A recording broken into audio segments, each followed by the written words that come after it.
In this week's Feature of the Week, we'll be covering lens profile corrections and upright corrections in Adobe Lightroom 5.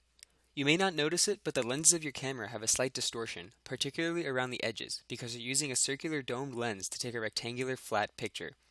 It's more noticeable on lenses that have a large front element, usually larger than 60 millimeters. Lens profile corrections use lens-specific algorithms to correct the image based on the amount of vingetting or distortion you see at the edges.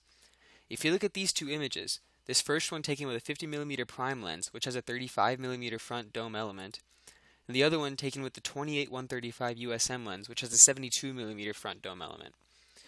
Um, if you look at both of them, you don't appear to notice any vingetting or distortion immediately, but when you apply the lens corrections, you'll notice that the repairs it does are very subtle, and once you notice them, you won't be able to unsee them.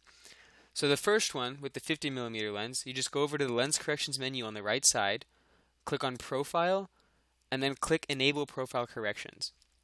Usually it automatically pulls the information from the EXIF data of the image to find out what lens you're using, but sometimes it gets it wrong, so you'll have to manually adjust this.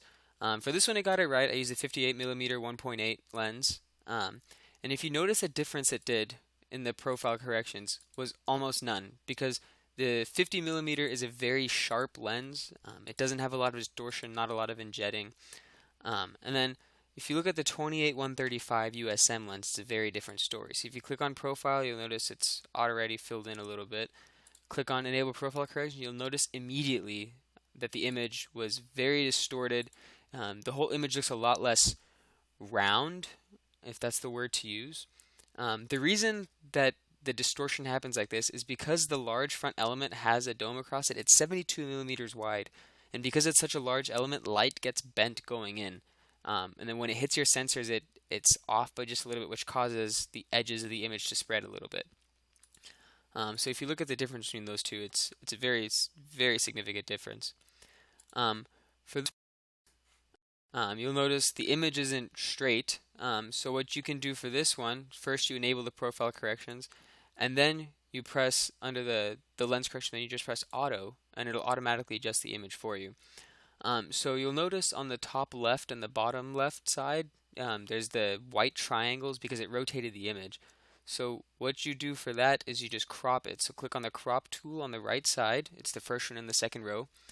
And then you can set the aspect. So I have it set to the original, and you can lock it. That way it doesn't mess up your original aspect ratio.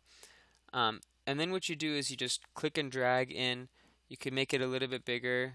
You don't want to set any angle. And then you're done. So just press the Done menu. And you'll notice it looks a little more straight now.